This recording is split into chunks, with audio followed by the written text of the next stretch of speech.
কাকুমণি, কাকুমণি দরজা খোলো। কাকুমণি দরজাটা খোলো প্লিজ। কাকুমণি, কাকুমণি।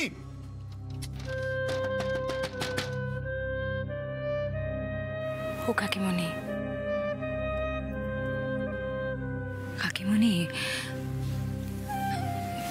তুমি তুমি কেন এরকম ভেঙে পড়ছো বলো তো?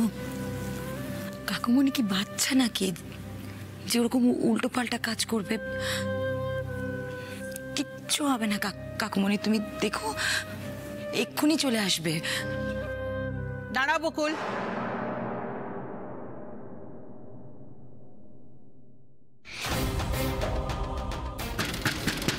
সমর, কাকুমণি দরজাটা খোলো। কাকুমণি।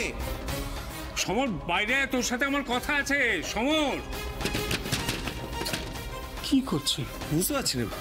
সমর, তুই যে কি বলবি বলছিলি আমাকে, তো বল, আমি শুনবো। কোথায় যাচ্ছ? ঠাকুরপোকে দেখতে?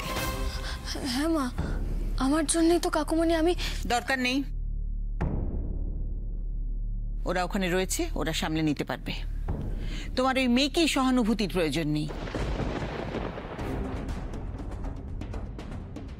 আমি মানছি তো তোমার বাবার ইস্যুটা খুবই সেন্সিটিভ, আর আমরা সবাই এই ব্যাপারে তোমার পাশেই তো রয়েছি। সেই প্রতিশ্রুতিও তো আমরা দিয়েছি তোমায়। গত কয়েকদিন ধরে আমাদের বাড়িতে যে সমস্ত অঘটন ঘটে চলেছে, তাতে বকুল তোমার কাছ থেকে আমি আরেকটু ধৈর্য আশা করেছিলাম। শুধুমাত্র একটা সন্দেহের বশে তুমি এতটা অশান্তি করবে আমি সত্যি চাইনি। আমার খুব খারাপ লেগেছে।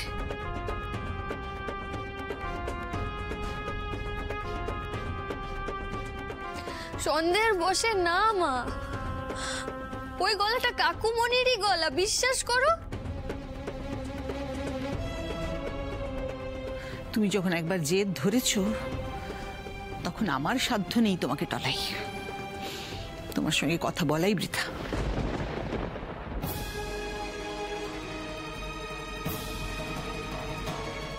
কেউ অন্যায় করলে তাকে তো শাস্তি পেতেই হয় মা,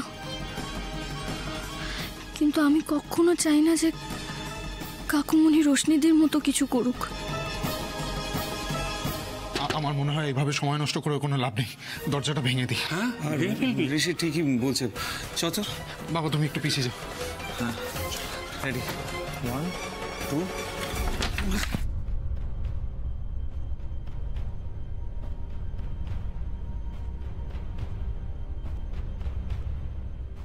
কি রে সমর, দরজা খুলছিল না কেন? তুই ঠিক আছিস তো? সমর, কাকুমণি,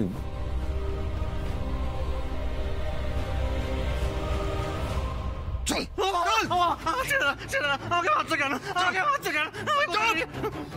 একদম চিৎকার করবি না, চল। তুমি কে? কোথায় নিয়ে যাচ্ছ? আমি কে সেটা আমার সাথে গেলেই জানতে পারবি।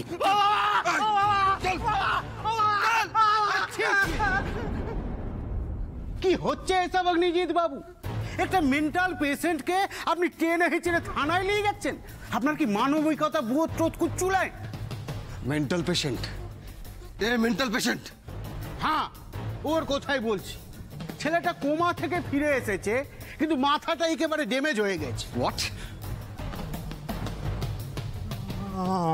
মারবে, আমাকে মারবে। ডাক্তার কাকু,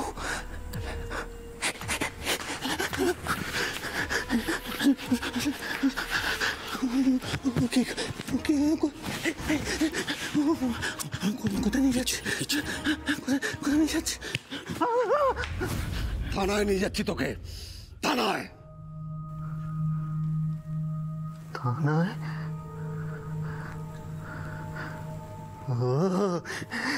তাহলে তুমি পুলিশ কাকু? কি মজা, কি মজা, কি মজা! আমি থানায় যাবো, আমি ট্রেনে করে যাবো।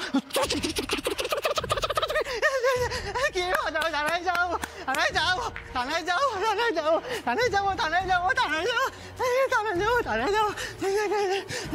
অগ্নিজিৎ বাবু, আপনি এটা ভালো করেই জানেন যে একটা মেন্টাল পেশেন্টকে অ্যারেস্ট করা যায় না। আর ওর স্পেশাল ট্রিটমেন্টের সমস্ত কাগজ আমার কাছে আছে, এটাই পারমিশন।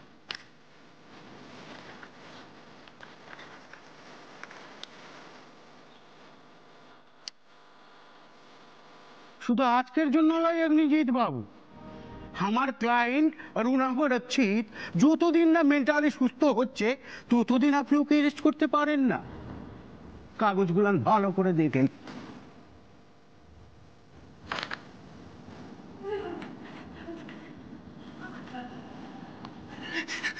ঠিক আছে ঠিক আছে,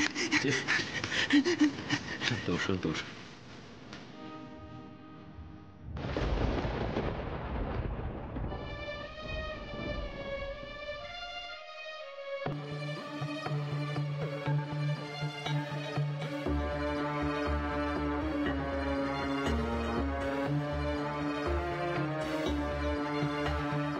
কি করছিলে বলো তো তুমি ঠাকুরপো?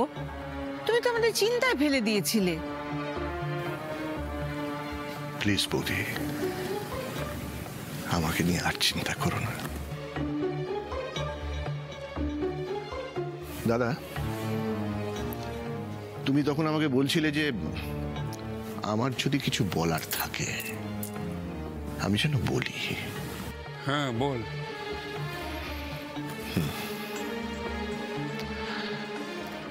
আমি এই বাড়ি ছেড়ে চলে যাচ্ছি দাদা।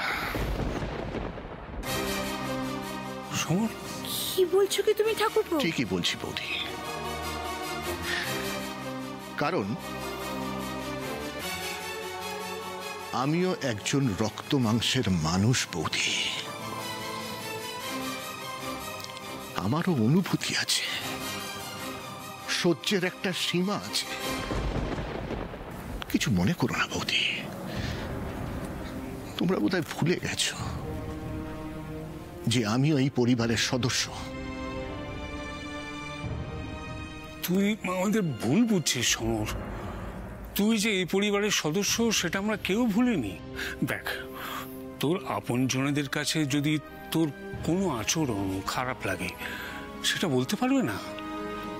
বিশেষ করে এরকম একটা সেন্সিটিভ ইস্যু নিয়ে যদি কোনো অন্যায় হয়। কিসের অন্যায়? কি অন্যায় করেছি আমি? যেটা এক্ষুনি আমরা শুনলাম। হ্যাঁ শুনেছ, কিন্তু শুনে এটা কি যাচাই করেছো দাদা?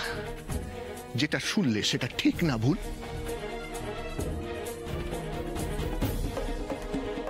ঋষি বকুল একটা জিনিস শোনালো আর তোমরাও বিশ্বাস করে দিলে, আর এখানেই আমার আপত্তি দাদা। ঋষি বকুল বলল যে ওই অডিও লোকটা আমি, আর তোমরাও বিশ্বাস করে দিলে যে বকুলের বাবাকে আমি গিয়ে খুনের হুমকি দিয়েছিলাম। চমৎকার। মানে মানে তুমি কি বলতে চাইছো কাকুমণি? ওই অডিওতে গলার শট যেটা শুনলাম ওটা তোমার গলা নয়? বলতে চাইছি নয় বকুল, বলছি। সেটা কি করে সম্ভব কাকুমণি? এটা অসম্ভব একটা ব্যাপার। বকুল, ফর গডস সেক, এই ব্যাপারে তুমি বা এ বাড়ির অন্য কারুর সাথে আর কোনো তর্ক বিতর্ক আমি করতে চাইছি না, অনেস্টলি বলছি। কিন্তু কাকতালীয় বলে একটা বিষয় আছে। সবাই জানে কাকুমণি, কিন্তু কোইন্সিডেন্স একবার দুবার হতে পারে। একই ঘটনা যখন বারবার ঘটে সেটাকে কোইন্সিডেন্স বলে না, কাকতালীয় বলে না। তাছাড়া আমরা তো স্পষ্ট শুনতে পেলাম তুমি বকুলের বাবাকে বলছো যে তোমার দাদার একটা বিখ্যাত কোম্পানি আছে ঠিকই, কিন্তু এই জমির ব্যাপারে তুমি তাকে ইনভলভ করতে চাও না, কারণ এটা তোমার আর রজতব বাবুর পার্সোনাল ব্যাপার। তাছাড়া বাবা আর তোমার দুজনেরই নাম স্পষ্ট করে বলা হয়েছে অডিওটাতে। শুধু একটা অডিওর ওপর ভিত্তি করে তোরা আমাকে দোষ দিচ্ছিস কি করে? ঘরে বাইরে শত্রুর তো অভাব নেই। কেউ হয়তো আমাদের নাম নিয়ে আমাকে ফাঁসানোর চেষ্টা করছে। ওরে শোন, এই পৃথিবীতে হুবহু একই রকম দেখতে 7 জন মানুষ এট এ টাইম বিলং করে, জানিস তোরা? আর এ তো সামান্য গলা। তুমি কথা ঘোরাচ্ছ কেন? তোমাকে ও একটা সহজ প্রশ্ন করেছে, সেটার উত্তর দিতে তোমার কোনো আপত্তি আছে? আপত্তি কিসের? কিসের আপত্তি আমার? শোনো রাগিনী, একটু বুদ্ধি খরচ করলেই গোটা ব্যাপারটা বোঝা যায়। আচ্ছা, যে মানুষটা আমার গলা নকল করতে পারে, সে আমার আইডেন্টিটি নকল করতে পারে না? হতেই পারে। সে নিজেকে সমর রায় বলে গিয়ে পরিচয় দিয়েছিল।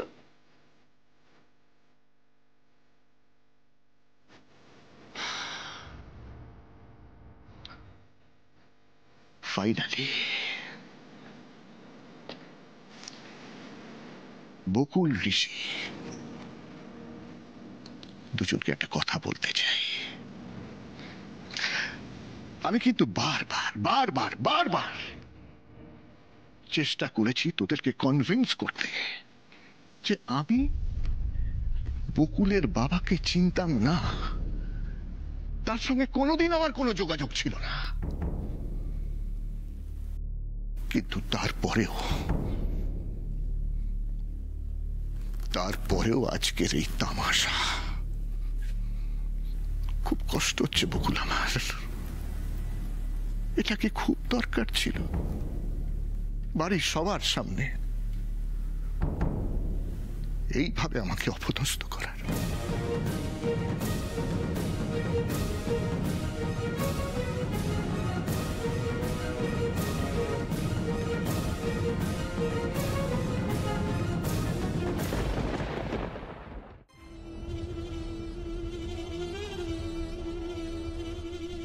পুলিশ কাকু, এই এই তো তোমার কোমরে এটা কি গো?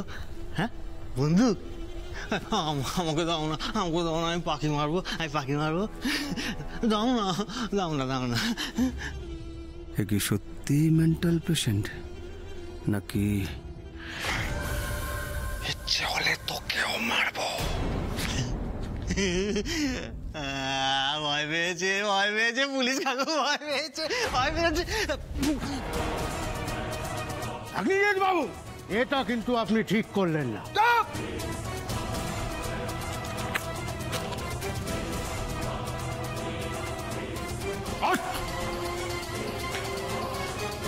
তুই মেন্টাল পেশেন্ট না, তোর ট্রিটমেন্ট আমি করব।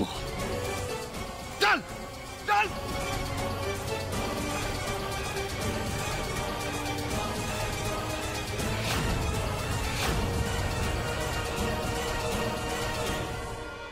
তোমার সব যুক্তি আমি মেনে নিচ্ছি ঠাকুরপো। একটা খুব বড় ভুল হয়ে গেছে ভাই। আমাদের পরিবারের সকলের হয়ে আমি সেই ভুল স্বীকার করে নিচ্ছি। তুমি জানো তো ঠাকুরপো যে বকুল ওর বাবার ব্যাপারটা নিয়ে বড্ড ডিস্টার্ব থাকে, তাই জন্যই হয়তো এই ভুলটা হয়েছে। কিন্তু তুমি তো বড়, অনেক বেশি বোঝো সব ব্যাপারটা, তাই আমি বলছি তুমি আর রাগ করে থেকো না ঠাকুরপো। বৌদি, আমারও রাগ করতে ভালো লাগে না, বিশ্বাস করো। আমি জানি তো ঠাকুরপো, আমি জানি তো, তাই জন্যই তো ভরসা করে এতগুলো কথা তোমায় বলছি ভাই। দেখো বৌদি তো মায়েরই মতন, তাই না? আমি তোমাকে বলছি, তুমি এবার মাথাটা ঠান্ডা করো। তুমি বসো, তোমরা বসে নিজেদের মধ্যে কথা বলে ব্যাপারটা মিটিয়ে নাও তো। বসে কথা বলো, আমি যাই তোমাদের জন্য একটু চা করে আনি। রাগিনী চল তো আমার সঙ্গে একটু ভেতরে আয়। ও রোহন, তুই কাকুমনির ব্যাগটা ভেতরে দিয়ে আয়, যা। বৌদি, আমাকে ক্ষমা করো।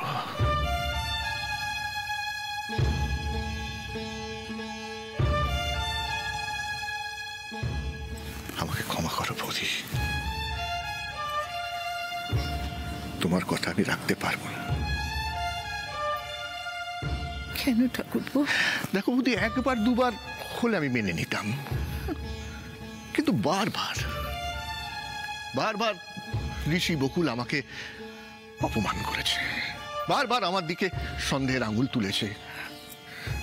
যদিও ওরা শেষ পর্যন্ত আমাকে ভুল প্রমাণ করতে পারিনি, কিন্তু কলঙ্কের বোঝাটা তো আমার মাথায় থেকেই গেছে।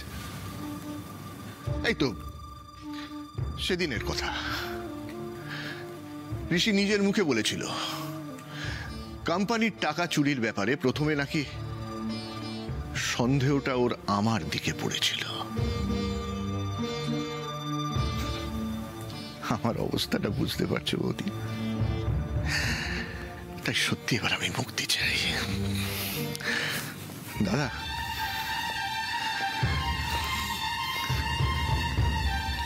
তোমার ভাই অপদার্থ হতে পারে, ব্যবসায় ব্যর্থ হতে পারে, কিন্তু তোমার ভাই জীবনে এমন কোনো কাজ করবে না দাদা যাতে রায়বাড়ির সম্মানে কোনো আঘাত লাগে। তোমার দাদাও তো সেই কথাটাই মনে প্রাণে বিশ্বাস করতে চান ঠাকুরপো। কিন্তু বৌদি, কাল তোমার জামাই আমার দিকে আঙুল তুলেছিল, আজকে তোমার ছেলে বউ আমার দিকে আঙুল তুলছে। আমি তো একটা মানুষ নাকি? ওদের অপমানে আমি ক্ষত বিক্ষত হয়ে গেছি বৌদি। তুমি যাই বলো কাকুমণি, যতই যুক্তি দাও, তারপরেও তোমার কথা আমি বিশ্বাস করতে পারছি না। দাদা, আমি তোমাকে অন্তর থেকে বলছি দাদা, আমার কোম্পানির শেয়ার চাই না, সম্পত্তির একটা কানাকড়ি চাই না, বিশ্বাস করো দাদা। আমি অন্তর থেকে বলছি, কিন্তু আমি একটু বাঁচতে চাই দাদা, আমি একটু প্রাণ খুলে বাঁচতে চাই দাদা। আমি এমন কোথাও চলে যেতে চাই যেখানে আমার কোনো নিজের লোক আমার দিকে সন্দেহের আঙুল তুলবে না, আমাকে আঘাত করবে না।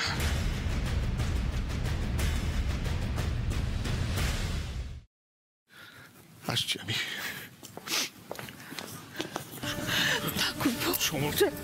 সমর যাস না প্লিজ। সমর, এটা তো সংসার, সংসারে 5 জনের তো 5 রকম মতামত থাকে।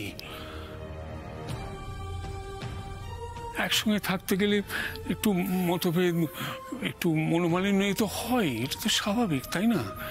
কিন্তু তার জন্য সংসার ছেড়ে পালানোটা তো। পালাবো? তোমার মনে হচ্ছে আমি পালাচ্ছি দাদা? কেন, কি দোষ করেছি আমি যে আমি পালাবো? আমি পালাচ্ছি না দাদা, আমি খুব ক্লান্ত, বড্ড ক্লান্ত হয়ে পড়েছি দাদা। এবার আমি একটু বিশ্রাম চাই। তবে বকুল, তোমাকে আমি যাবার আগে একটা কথা বলতে চাই। দেখো, তুমি যবে আমাদের বাড়িতে এসেছিলে প্রথম, সেই দিন থেকে আজ পর্যন্ত আমি এশাকে আর তোমাকে কখনো আলাদা ভাবিনি। হয়তো কখনো বকেছি, রাগারাগি করেছি, কিন্তু তোমাকে সন্তান ভাবি বলেই করেছি। হ্যাঁ, হতে পারে আমার প্রতি তোমার মনে কোনো শ্রদ্ধা বা ভালোবাসা আমি জাগিয়ে তুলতে পারিনি, তাই তোমার সন্দেহের পাত্র হিসেবে আমি থেকে গেছি। এটা তোমার দোষ নয় বকুল। দেখো, সন্তানের মনে যদি ভালোবাসা জাগিয়ে তোলা না যায়, তাহলে কিন্তু সেটা বাবা মায়ের ব্যর্থতা।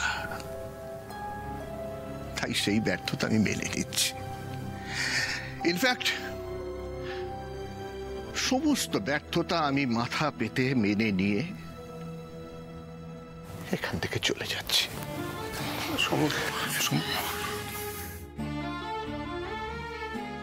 ঠাকুরপো,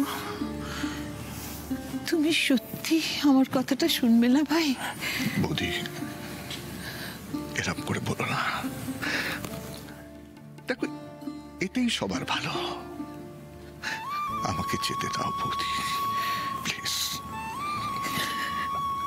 আসি দাদা। সমর,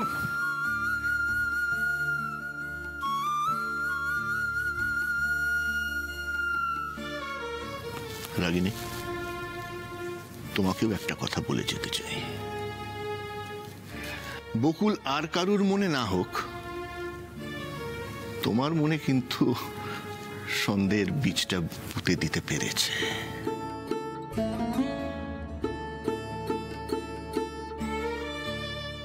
পারলে একটু বোঝার চেষ্টা করো আমাকে, আর আমাদের এই টুকরো টুকরো হয়ে যাওয়া পরিবারটাকে একটু বেঁধে রাখার চেষ্টা করো, যাতে ভবিষ্যতে কারুর মিথ্যে সন্দেহের জন্য পরিবারের কোনো সদস্যকে আঘাত পেয়ে বাড়ি ছাড়তে না হয়।